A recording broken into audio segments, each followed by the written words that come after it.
Sehingga dalam Matius pasal 28, karena apa jawabannya? Karena dia berkuasa di bumi dan di surga. Matius 28 ayat 16 dan 17. Itu jawabnya, poin yang sudah saya jawab. Kemudian, kalau berbicara tentang Firdaus, Nandar bilang Yesus tidak masuk surga. Nandar, kamu bilang Yesus tidak masuk surga itu tidak ada dasar di dalam Alkitab, Nandar. Nah, mengapa, Nandar? Karena Yesus yang memberikan Firdaus itu, janji Firdaus itu kepada salah satu orang yang terpaku di atas kayu salib. Itu tertulis, Nandar ya. Berbicara tentang Firdaus ini berbicara tertulis dalam Lukas pasal 23 ayat yang ke-43. Lukas pasal 23 ayat 43, Yesus dengan tegas, hari ini juga engkau berada bersamaku di dalam Firdaus. Yesus punya otoritas atas Firdaus. Hari ini juga engkau berada bersamaku di dalam Firdaus. Lukas 23 ayat 43. Berarti dia punya otoritas atas Firdaus itu. Karena dia petunjuk dan cahaya. Dialah jalan kebenaran dan hidup. Dialah yang memberikan hidup yang kekal. Nah, kalau Yesus punya otoritas atas itu, lantas bagaimana dengan Al-Mu'minun ayat 10 dan 11 berbicara tentang Firdaus? Sementara dalam Lukas, otoritas atas Firdaus itu adalah Yesus. Itu, Nandar. Kemudian, Nandar, saya sangat menggelitik dan Nandar belum menjawab pertanyaan saya, Nandar. Ya, Nandar ya. Saya tunjukkan kamu, Nandar. Ini sedikit waktu, tapi saya tunjukkan kamu datanya. Di sini berbicara tentang our salvation. Yesaya 33 ayat yang kedua. Ini berbicara tentang Yasa ya, our salvation. Ya, berbicara tentang Yasa. Saya mengambil sebuah referensi dari sini. Ya, dari Ibu Rita Wahyuni. Berbicara tentang Hosana, berbicara tentang Yasa. Artinya selamatkan kami. Nah, kemudian Nandar, kau bukakan di sini. Kamu bilang Yesus ini siapa? Yesus anak Daud. Siapakah dia? Nah, ada sebuah pertentangan. Di dalam Matius pasal ini berbicara tentang siapakah anak Daud. Berbicara kristologi itu berbicara 3 jabatan. Raja, imam, dan nabi. Nanti saya jelaskan tentang nabi, tentang kristologi. Setelah ini. Jauh.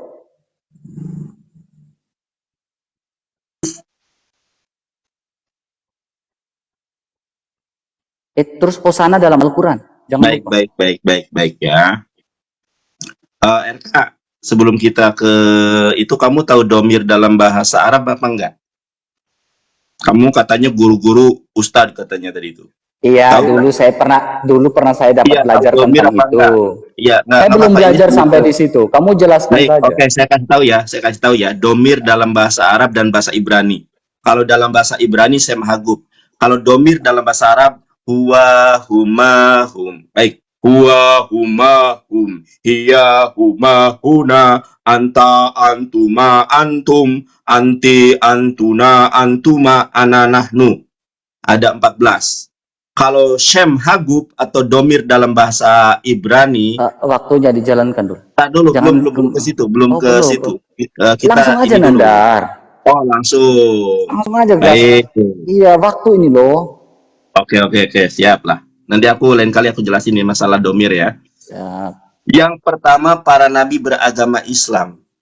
Di dalam Islam, semua para nabi itu adalah Islam. Bahkan Alkitab kamu mendukung bahwa Yesus beragama Islam.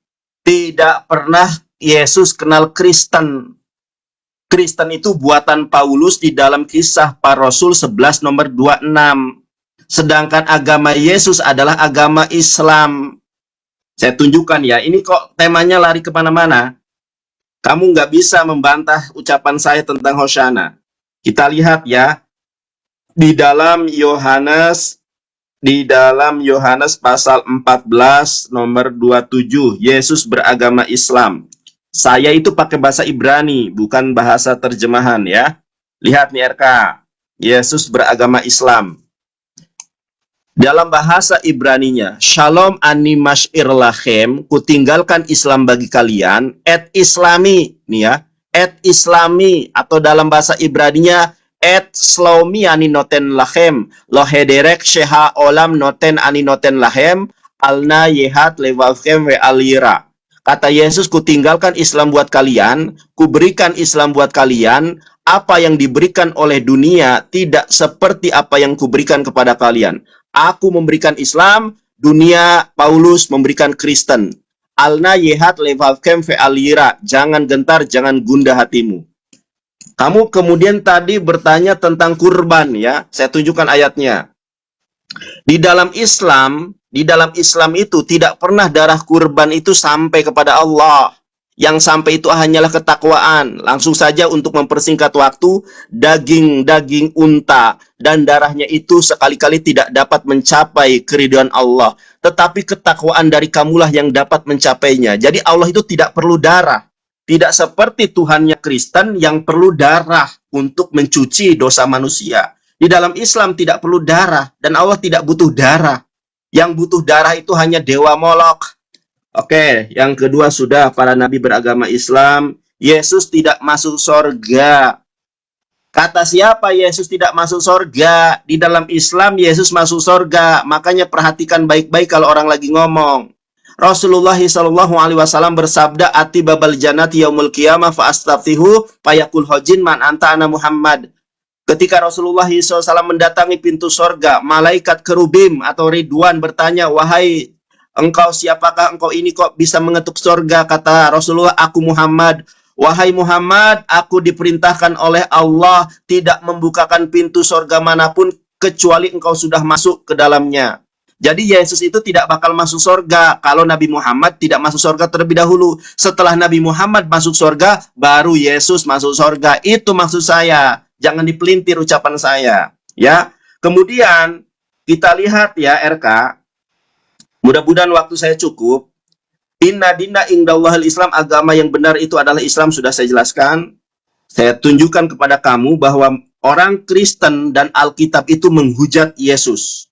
Ya, Yesus itu orang berdosa, bukan orang suci. Kita lihat ya, Yesus orang berdosa. Lukas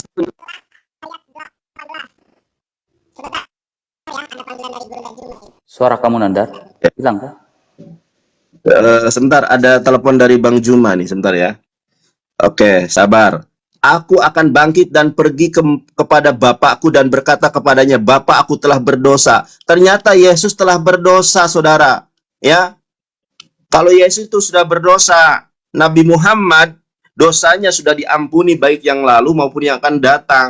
Karenanya Nabi Muhammad SAW itu adalah juru selamat. Gurunda Juma yang saya cintai, teleponnya ke nomor simpati aja ya. Tahu nggak Gurunda Juma ya? Nah, oke. Jadi itu ya. Tolong artikan, tolong jelaskan kepada saya arti hosana secara gamblang. Nanti saya kalau kamu kurang paham, hosana itu adalah binyan hif'il. Kamu nggak bakal nyambung karena bapak-bapak gereja menutupi arti hosana. Satu-satunya kata di dalam Alkitab yang tidak pernah diterjemahkan di dalam perjanjian baru hanya hosana. Dor kamu setelah ini ya. Ingat, jawab pertanyaan saya. Jelaskan arti hosana. Bagaimana mungkin kamu menjelaskan sesuatu sedangkan kamu tidak tahu artinya? Oke, silakan.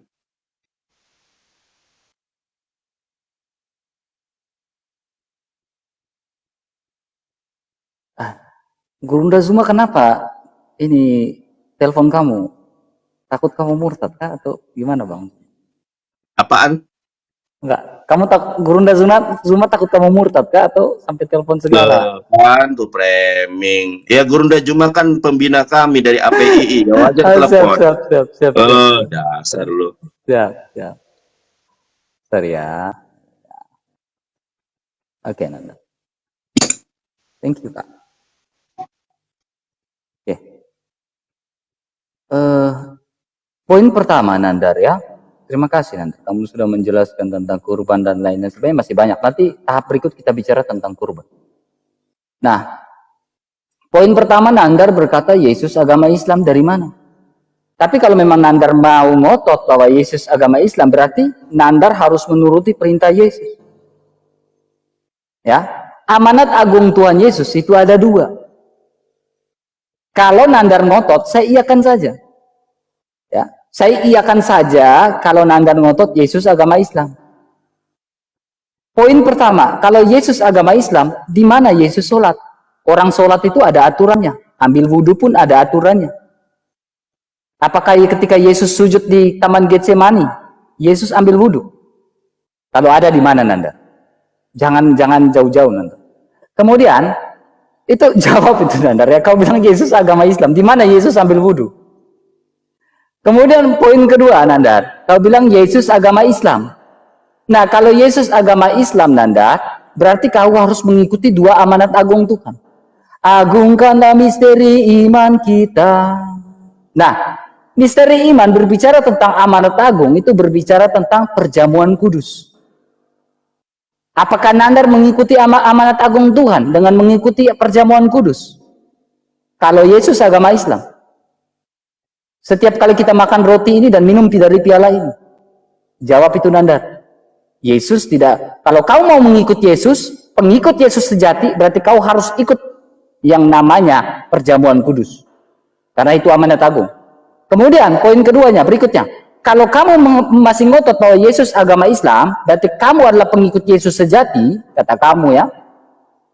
Berarti kamu harus mengikuti amanat agung, yaitu baptislah mereka dalam nama Bapa, Anak, dan Roh Kudus.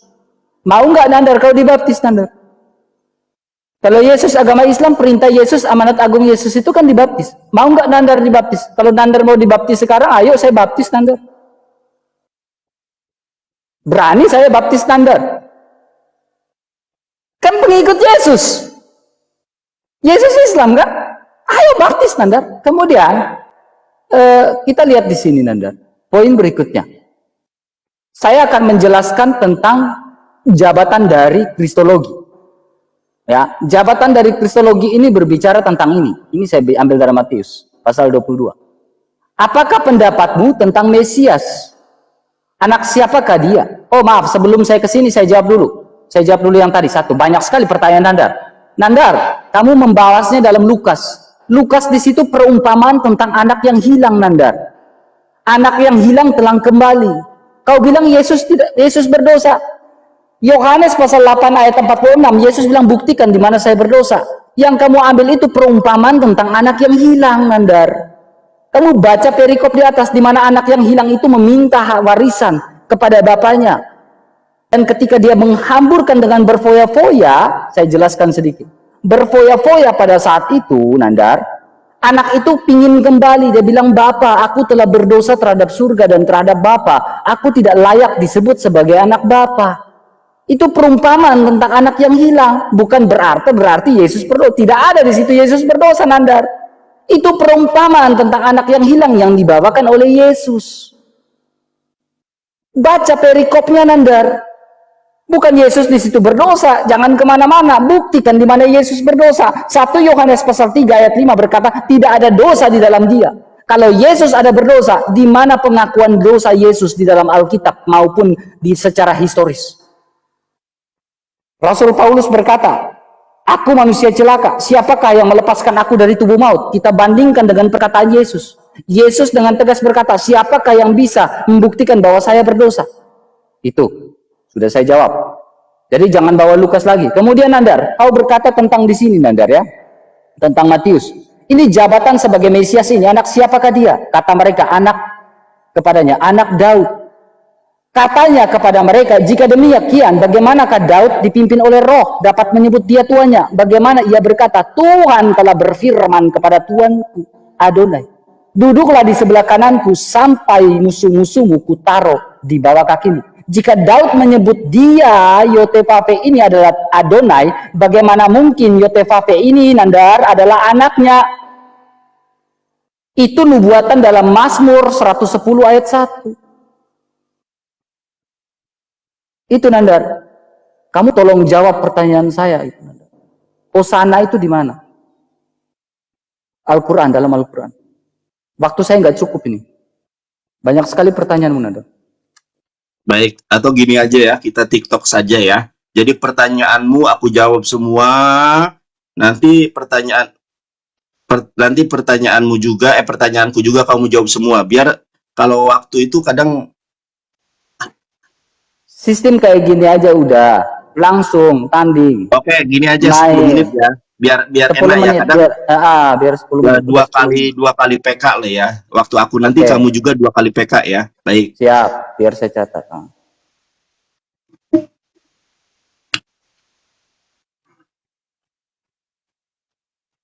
Bismillahirrahmanirrahim. Dia berbicara tentang Islam, tetapi nggak tahu definisi Islam. Dia berbicara tentang Hosana, tapi tidak tahu itu Hosana. Para nabi itu adalah semuanya Islam secara bahasa. Islam itu artinya damai sejahtera. Di mana kita lihat di sini ya, RK ya. Jadi kamu harus tahu dulu pengertian Islam itu apa.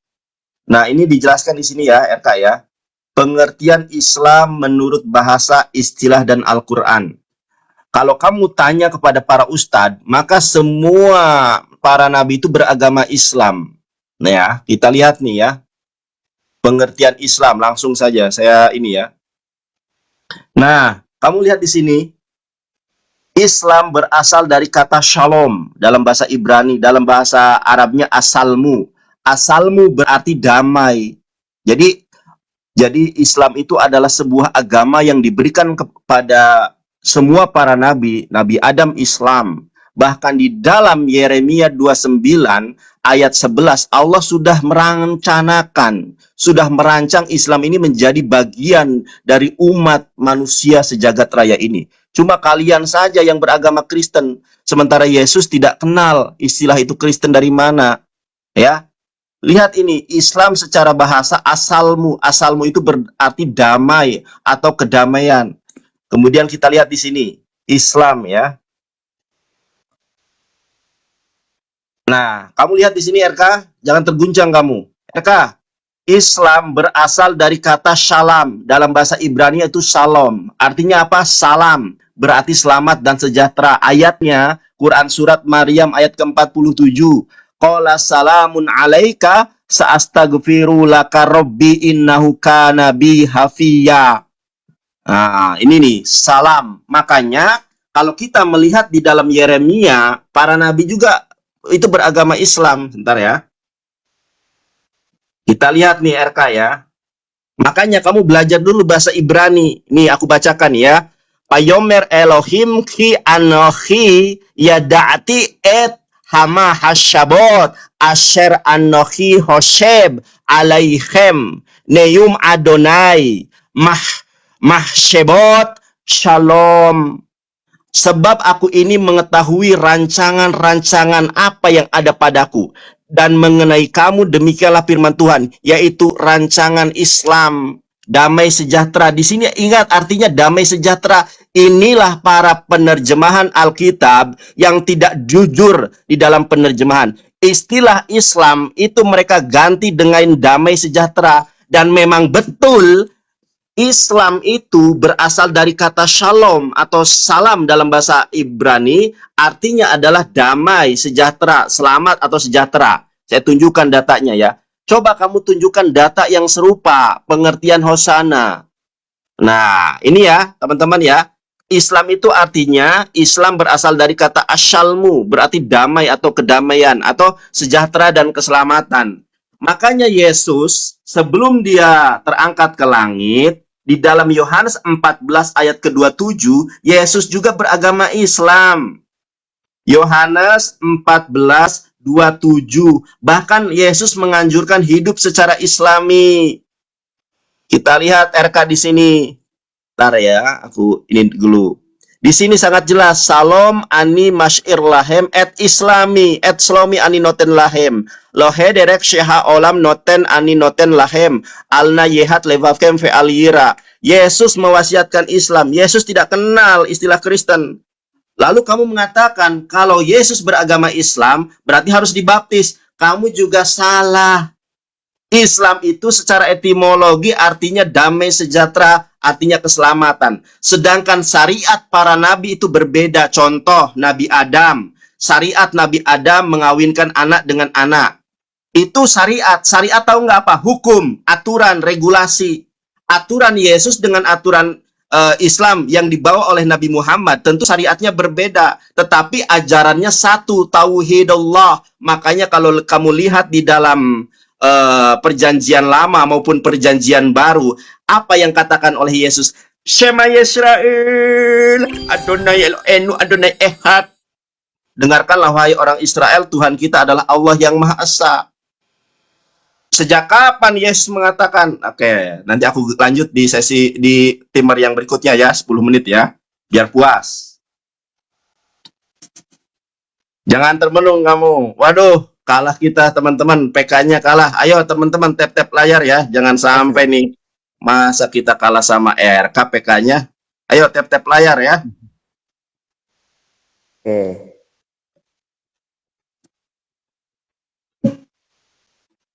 Jadi kamu harus paham dulu pengertian Islam itu apa. Islam secara definisi, secara bahasa, secara etimologi adalah damai, sejahtera, keselamatan. Dan semua para nabi beragama Islam. Apa Islam itu? Berserah diri kepada Allah, menyembah kepada Allah, mengesahkan Allah.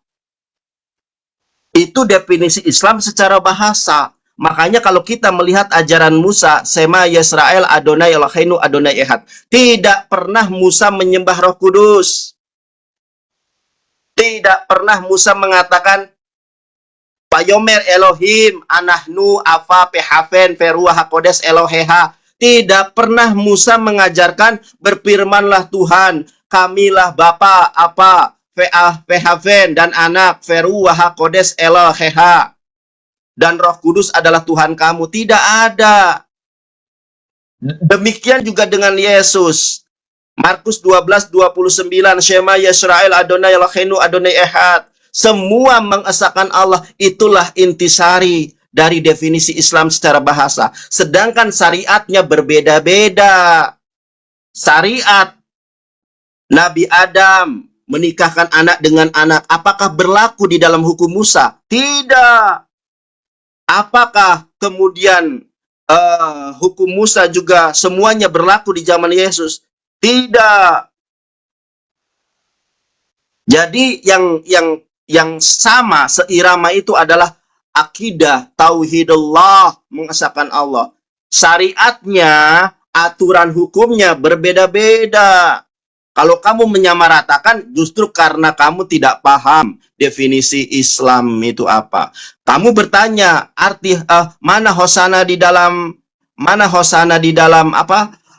Di dalam Islam. Kamu itu nggak tahu hosana ternyata. Hosana itu bentuk doa. Sama seperti halnya Assalamualaikum. Semoga keselamatan bagi kamu, doa. Yesus didoakan. Saya tunjukkan ya. Kalau kamu menjelaskan tentang hosana, cukup di dalam Matius 21 ayat ke-9. Cukup. Cukup di situ. Matius 21 ayat 9 ya. Nih, coba perhatikan ini RK ya.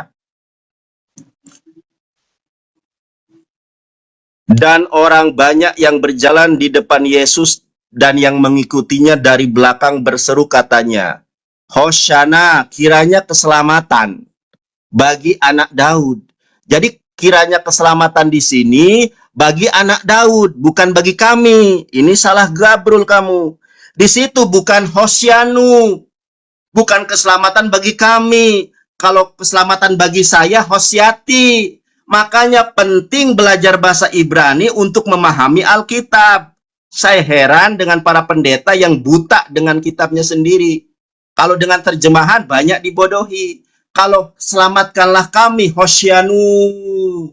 Kalau selamatkanlah saya, Hosyati. Atau saya sudah diselamatkan. Di sini jelas, Hosyana, kiranya keselamatan kepada Ben David, anak David. Semoga kiranya keselamatan bagi anak David. Saya heran, di dalam perjanjian baru, kata Hosana tidak pernah diterjemahkan. Kalau haleluya, terpujilah Tuhan. Tapi dalam perjanjian lama, Hosana diterjemahkan. Dan benar terjemahannya. Mazmur 118 ayat 25, kata Hosana diterjemahkan dengan benar, RK. Nih. Ini ya.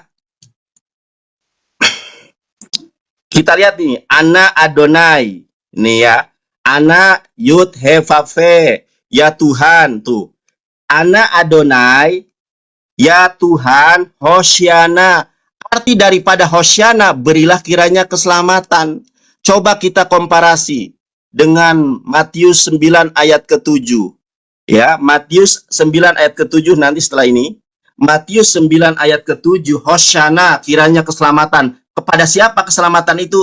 Hosiana le. Kepada, tanya orang yang belajar bahasa Ibrani, apa arti daripada le? Le itu kepada Hostana, le, ven anak David. Kepada anak David, bukan kepada kita. Jadi Yesus didoakan supaya selamat.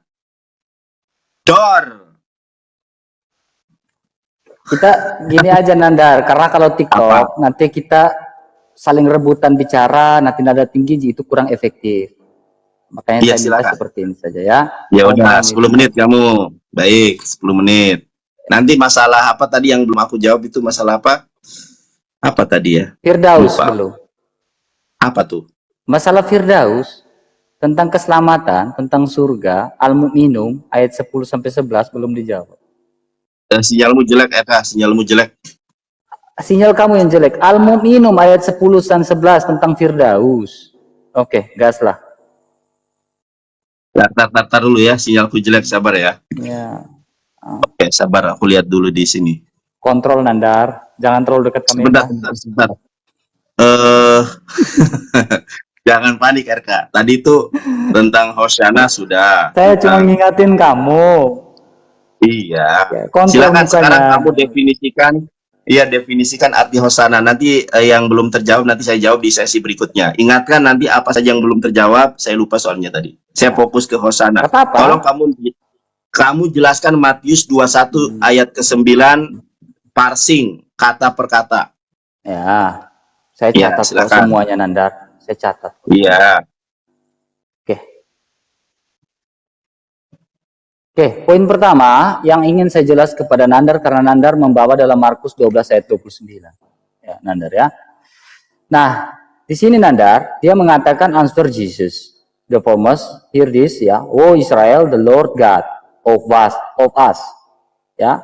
Lord one is. Berbicara tentang Allah itu Esa. Keesahan dari Allah. Tapi Nandar, kau jangan lupa ini Nandar.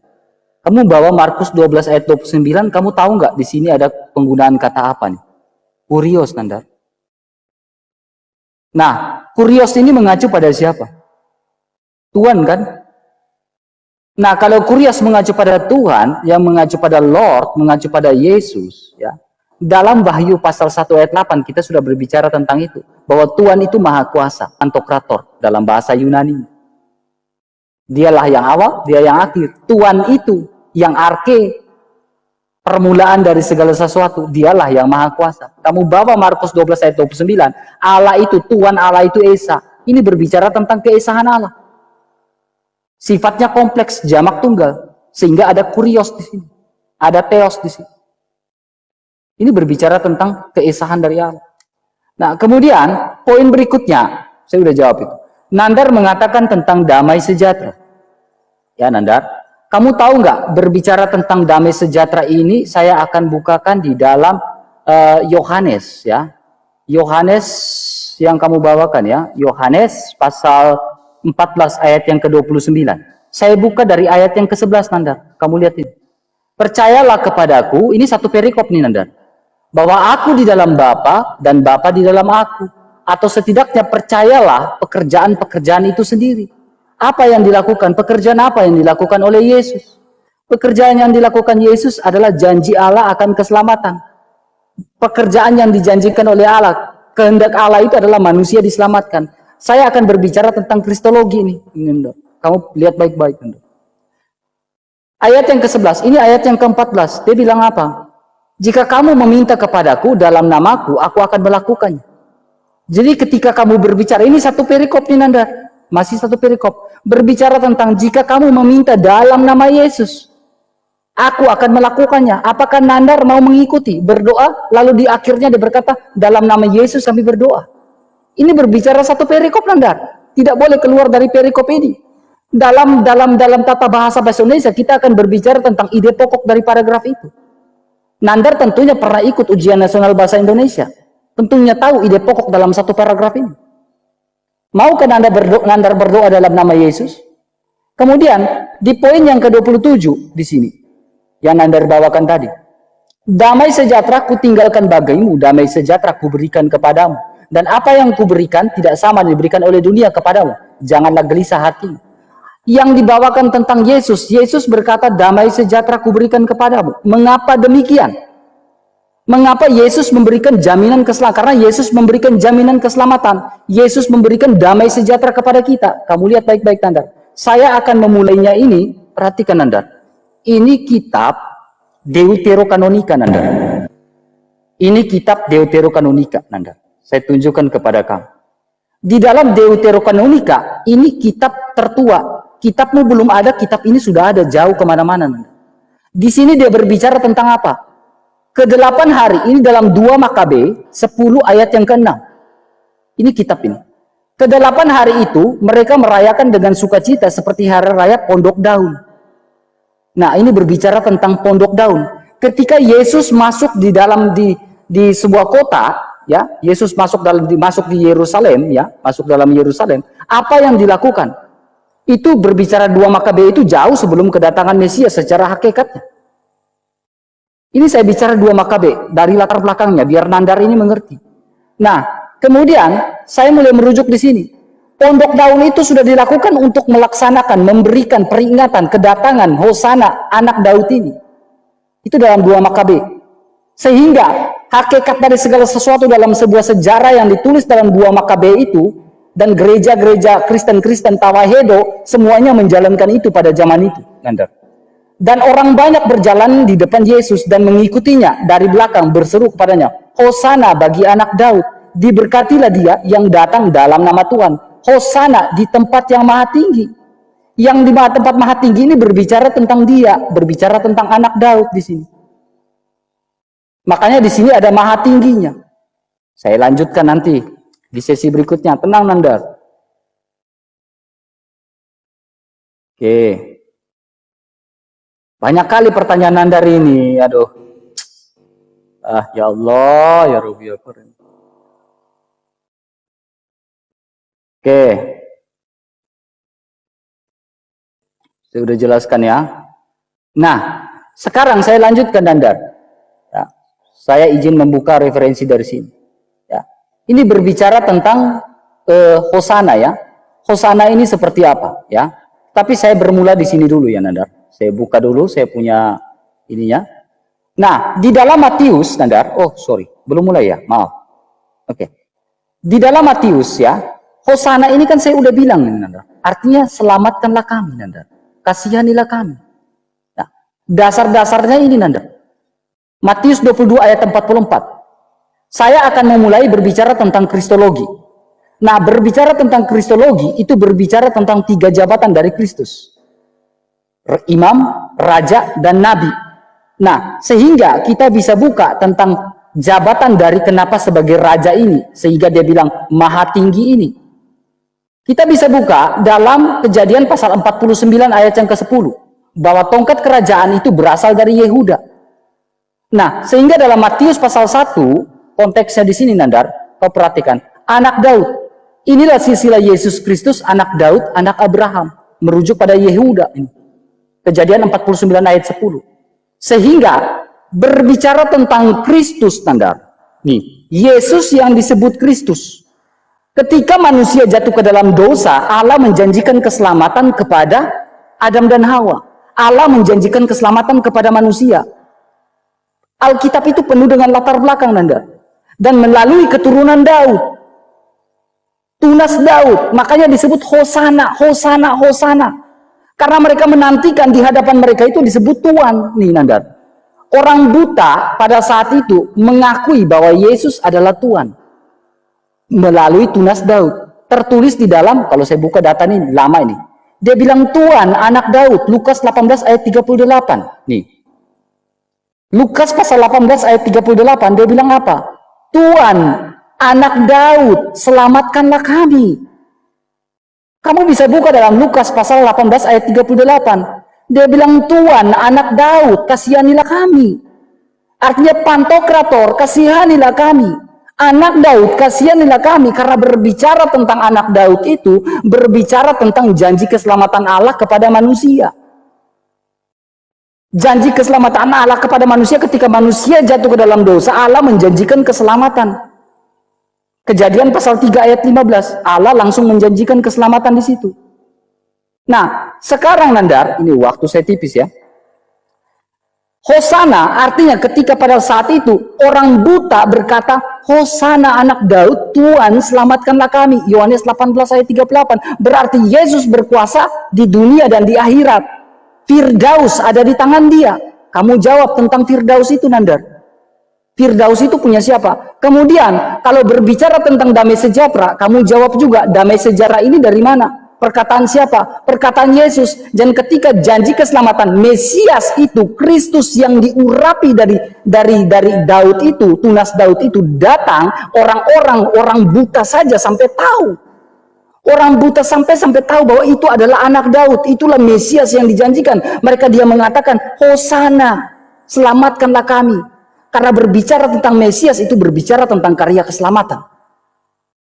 Nah, kemudian Nandar, kalau kalian bilang damai sejahtera, bahwa kalian itu diselamatkan, bagaimana dengan Meriam 71 Nandar? Nih, Meriam 71 ini berbicara tentang apa Nandar? Meriam 71 tidak ada, izin baca ya, tidak ada seorang pun di antara kamu yang tidak melewatinya. Sirat di atas neraka. Hal itu bagi Tuhanmu adalah ketentuan yang sudah ditetapkan. Kalau kalian bilang kalian masuk surga, Nandar, kalau kalian sudah menerima damai sejahtera itu, kenapa kalian harus melewati neraka lagi? Kenapa harus lewati neraka lagi, Nandar? Meriam 71. Sementara dalam Al-Mu'minun berbicara Firdaus itu seperti apa? Nih, saya tunjukkan. Firdaus ini miliknya siapa? Dalam Lukas ya. Lukas pasal 23 ayat 43, Firdaus ini milik Yesus nih. Aku akan menjanjikan Firdaus kepada kamu. Hari ini juga engkau akan berada bersamaku di dalam Firdaus. Lantas balas ini, kamu belum jawab nih. Al-Mu'minun ayat 10 dan 11. Surga Firdaus ini milik siapa kok? Tapi di Alkitab Firdaus ini milik Yesus. Firdaus milik Yesus Nandar. Dalam Alkitab. Lalu Al-Mu'minun ayat 10 dan 11 kalian berbicara tentang Firdaus. Sementara Firdaus miliknya Yesus.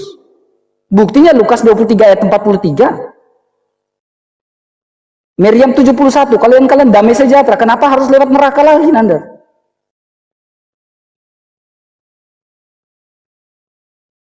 Itu Nandar. Wih, kalah saya Nandar 192. Kena mental kan. Kena mental kan kamu kan? Iya dong. Baik. Ini sudah 1 jam Nandar. Nggak apa-apa. Daripada ini ngambang, ya. Jangan panik. Dari tadi kamu keluar-keluar, sekarang giliran aku mau hantam. Udah 1 jam, nggak apa-apa. Nggak ada masalah kok. Kalau video gampang tak edit, tak cut juga bisa. Ya, oke. 10 menit lah. Soalnya panjang nih pembahasannya.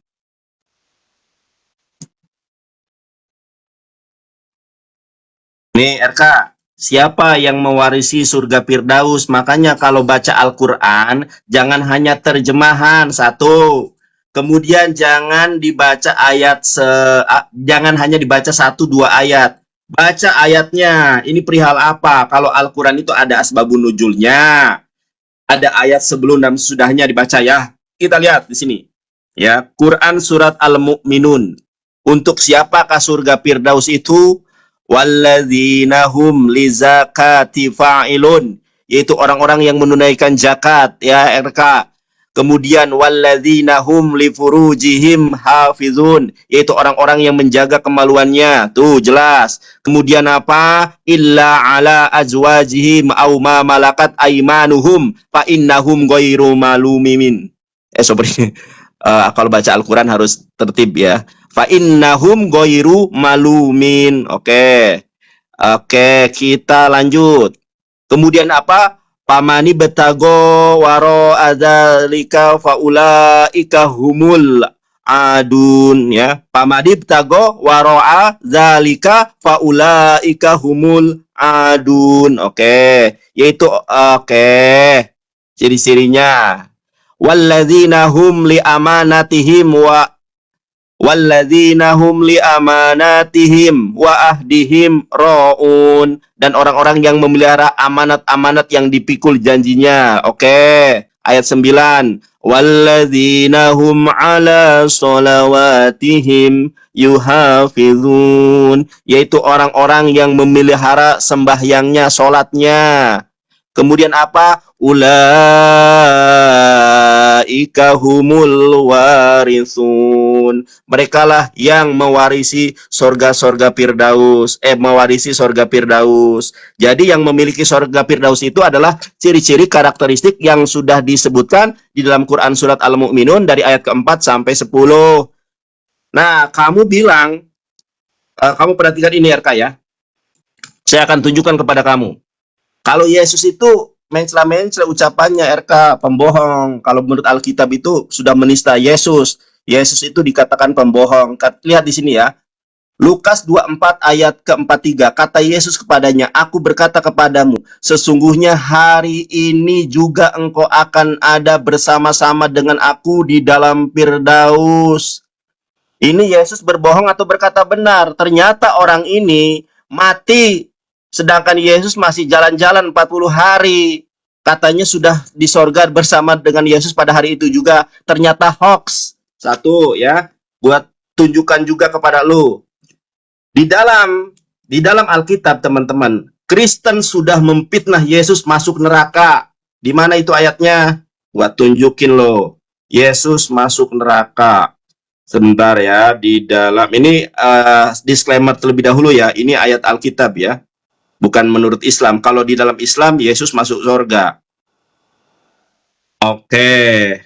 RK, lihat ini. Ini kata Yesus. Jadi Yesus itu menurut Kristen ini menghujat Yesus ini. Menurut Alkitab, Yesus di neraka. Kita lihat di sini RK, Matius 5:22. Tetapi aku berkata kepadamu, setiap orang yang marah terhadap saudaranya harus dihukum. Siapa yang berkata kepada saudaranya kafir harus dihadapkan ke mahkamah agama. Dan siapa yang berkata jahil harus diserahkan ke dalam neraka yang menyala-nyala. Kamu cari definisi jahil di dalam KBBI, artinya bodoh. Siapa yang menyebut kepada saudaranya bodoh harus diserahkan ke dalam api yang menyala-nyala. Kita lihat siapa yang berkata orang lain bodoh. Ya, kita lihat nih, ternyata Yesus. Matius 24:17, hai kamu orang-orang bodoh, hai orang-orang buta, apa yang lebih penting, emas atau bait suci yang menguduskan emas itu? Jadi ternyata Alkitab, kalau kita berbicara premis mayor, premis minor, contoh ya, orang-orang yang berpakaian putih itu ganteng, tampan, maco. Evangelis Yonatan Nandar berpakaian kaos putih pada malam hari ini. Berarti saya termasuk dari antara orang ganteng karena saya berpakaian kaos putih. Sama, setiap orang yang mengatakan orang lain bodoh, maka diserahkan ke dalam neraka. Ternyata Alkitabmu menghujat Yesus. Ternyata orang yang menyebut Yesus bodoh itu, menyebut orang lain bodoh itu adalah Yesus itu sendiri. Oke, nunggu timer.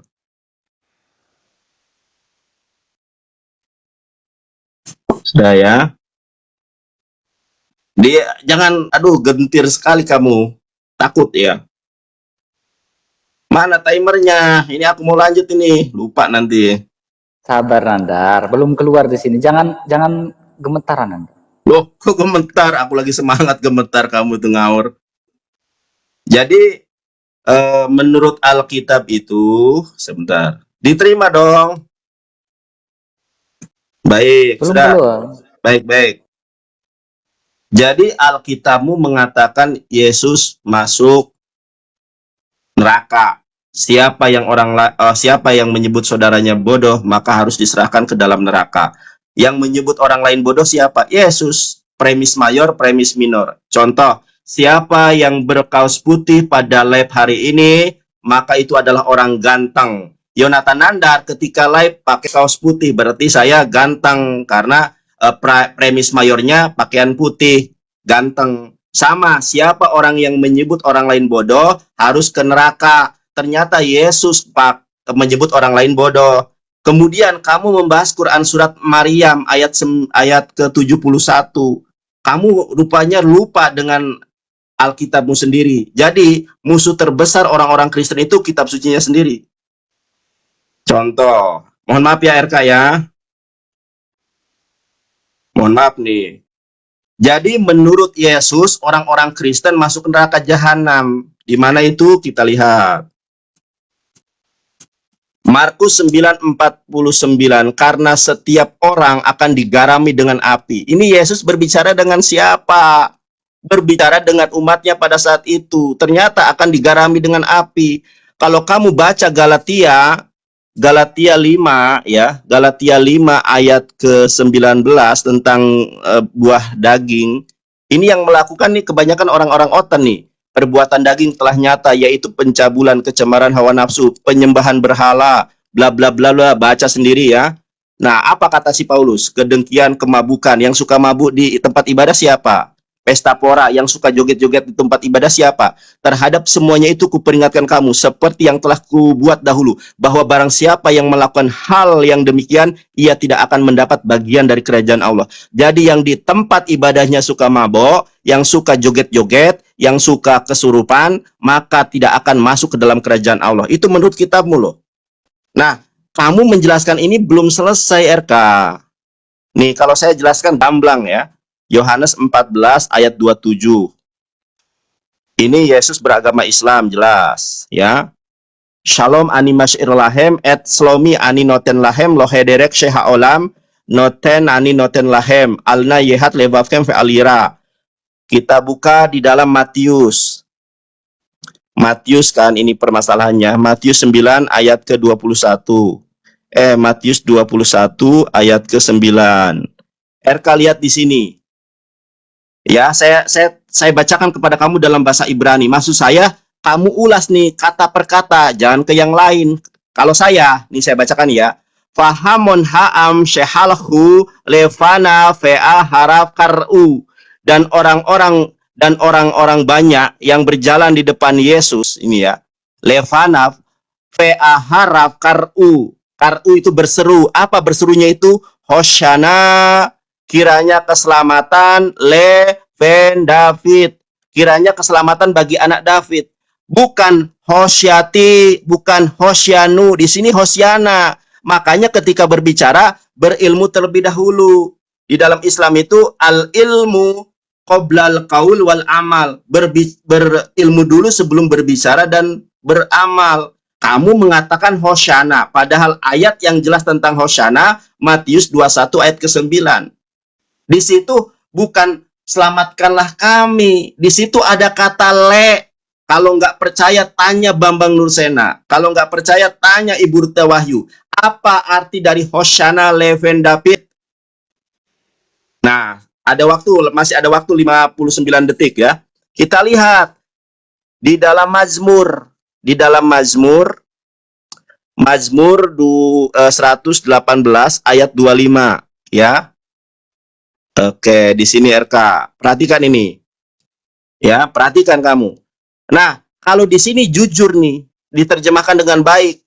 Ana, teman-teman perhatikan ya. Ana Adonai, ya Tuhan. Hosyana, kiranya keselamatan. Berilah kiranya keselamatan. Kalau kita komparasi dengan Matius 21, ayat ke-9, maka Yesus didoakan supaya selamat. Masih ada waktu ya. Kita lihat nih, RK. Hosyana, berilah kiranya keselamatan kepada Ven David, anak Daud. Jadi yang didoakan supaya selamat itu adalah Yesus. Makanya Yesus terselamatkan dari peristiwa penyaliban, buah dari doa dari para murid. Dor, jelaskan arti Hosana secara parsing. Dor kamu, merah matamu, merah wajahmu, kalah debat malam hari ini. Aduh. Ya. Baik. Oke, kamu masih belum puas? Kalau belum puas lanjut, kalau enggak kalau sudah puas maka kita akhiri dengan satu putaran lagi, last round ya. Soalnya ini bahasanya kemana-mana. Baik, kamu bicara 5 menit, aku 5 menit, habis itu kita closing aja ya. Biar penonton yang menilai. Baik. Baik, Nandar. Ya, 5 menit kamu, nanti 5 menit aku. Setelah itu aku closing atau kamu duluan yang closing? Kamu atau dulu? Tadi saya duluan, kamu duluan. Ya, berarti aku dulu yang closing duluan ya. Baik, 5 menit sekarang ya waktunya ya. Ya.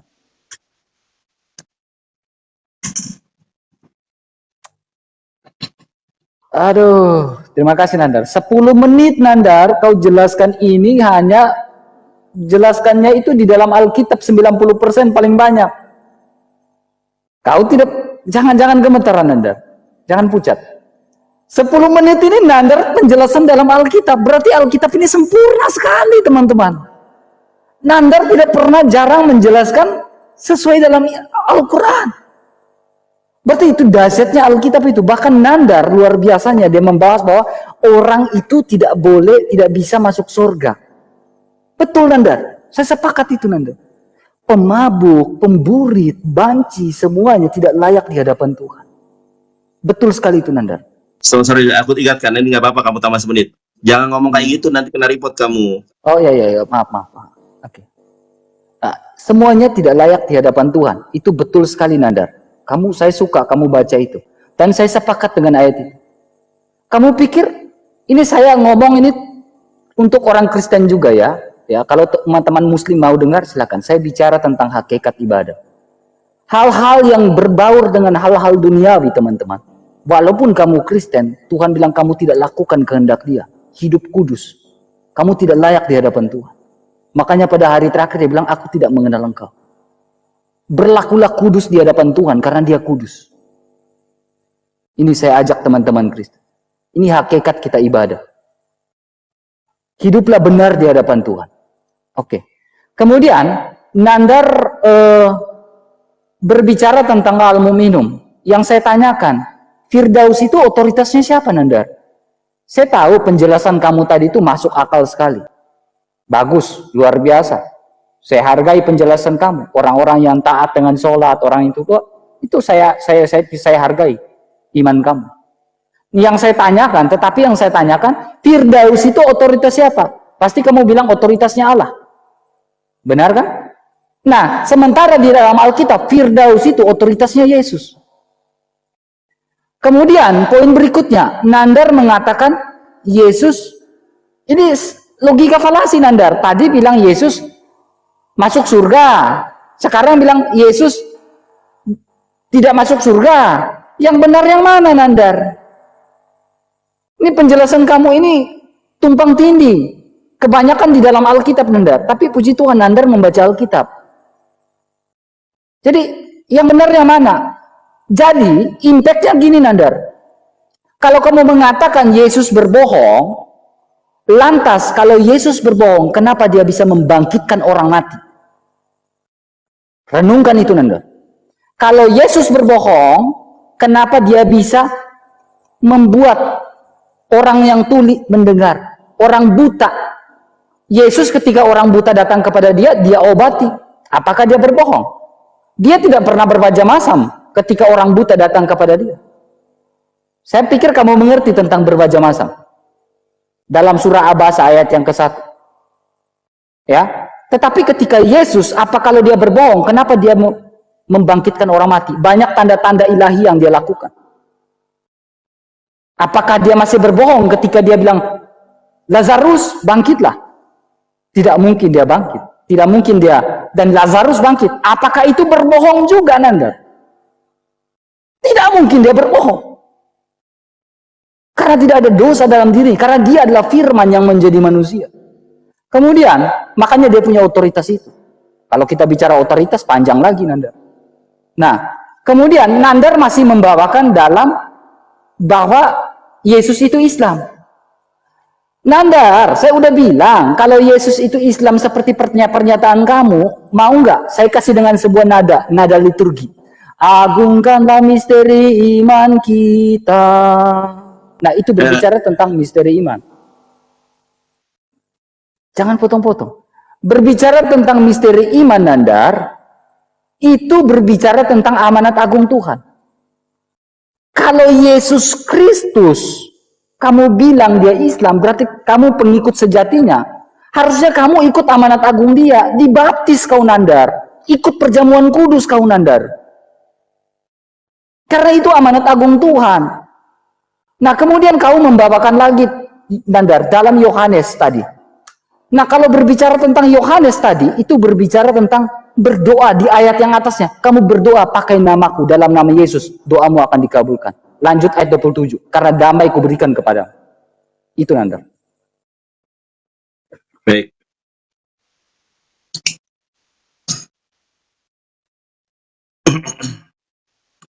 Terima kasih teman-teman sudah melihat. Ayo RK dimulai timernya. 5 menit.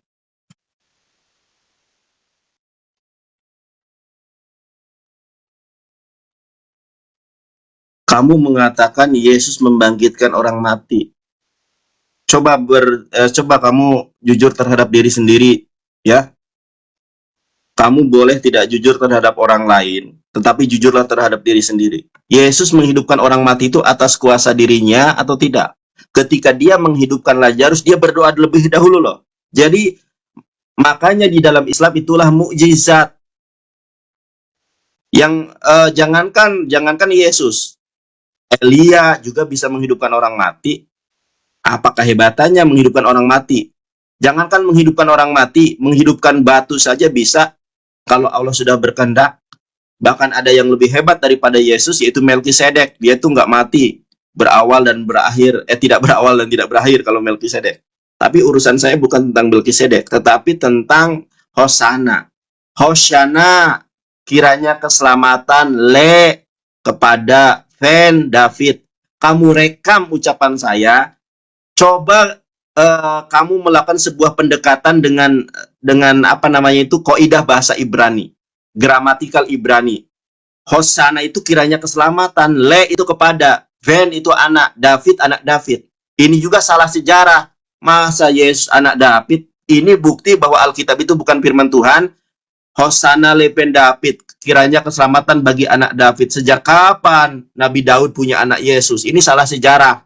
Karenanya memang Alkitab bukan kitab yang asli, ya. Tapi bukan hal itu yang ingin saya komentari.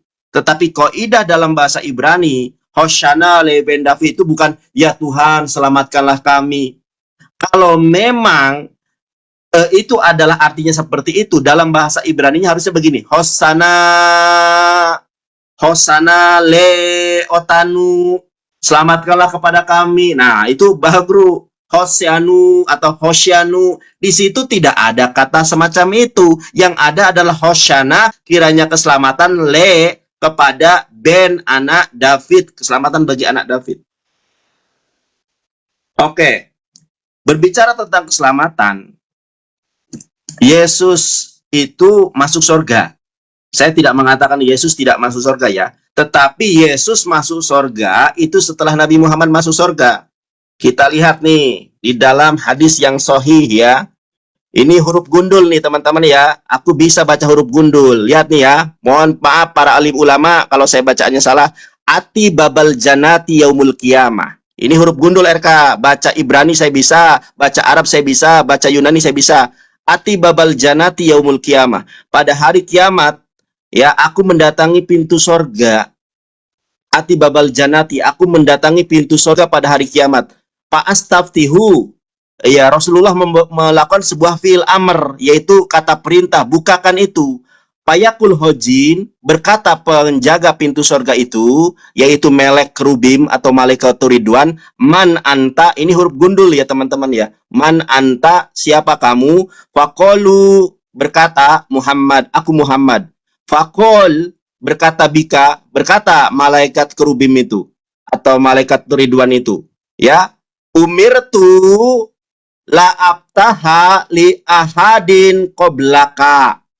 Aku diperintahkan oleh Allah tidak membukakan pintu sorga sebelum engkau. Rawahu Ahmad. Ternyata, waduh, ternyata ada Latinnya juga di sini, ya. Oh, benar ternyata bacaan Arabku ini, ya. Di hari kiamat, Kudatangi pintu sorga, lalu ku minta dibukakan. Malaikat penjaga surga bertanya, siapa engkau? Lalu ku jawab, Muhammad. Dia berkata, karena engkaulah aku diperintahkan agar tidak membukakan pintu sorga bagi siapapun sebelummu. Artinya apa? Artinya apa? Tidak ada orang yang bisa masuk sorga. Yesus, Ibrahim, Musa tidak masuk sorga. Jangan dipotong. Kecuali Nabi Muhammad masuk sorga terlebih dahulu. Jadi Nabi Muhammad itu adalah kunci sorga. Kunci sorga. Ya. Setelah Nabi Muhammad masuk sorga, barulah Yesus, Abraham, Moshe, Aaron, dan lain sebagainya masuk sorga. Ini yang harus kamu pahami. Saya berbicara tentang keselamatan, jelas loh. Rasulullah SAW bersabda, "Mangkana akhirul kalami la ilaha illallah dahulal jannah." Barang siapa yang akhir kehidupannya waktu saya habis. Baik, saya sekalian closing ya. RK, mulai waktu saya.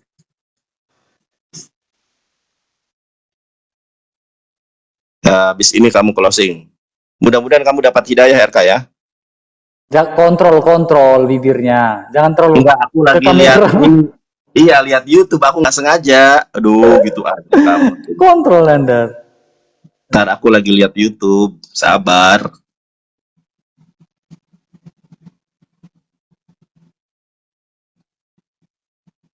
Bentar ya, belum ya, sebentar.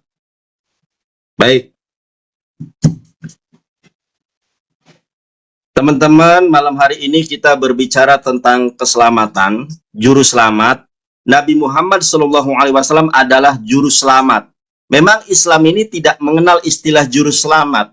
Di dalam Islam itu mengenalnya adalah syafaat. Makanya para ustadz ketika berceramah, mudah-mudahan di hari kiamat kita mendapatkan syafaat dari Rasulullah atas izin Allah. Dalam Kristen, syafaat itu juru selamat. Dan juru selamat besar, juru selamat agung itu adalah Nabi Muhammad. Di mana dalilnya? Itu kalau dalam Islam itu namanya syafaatul uzma. Terawal berkah selalu.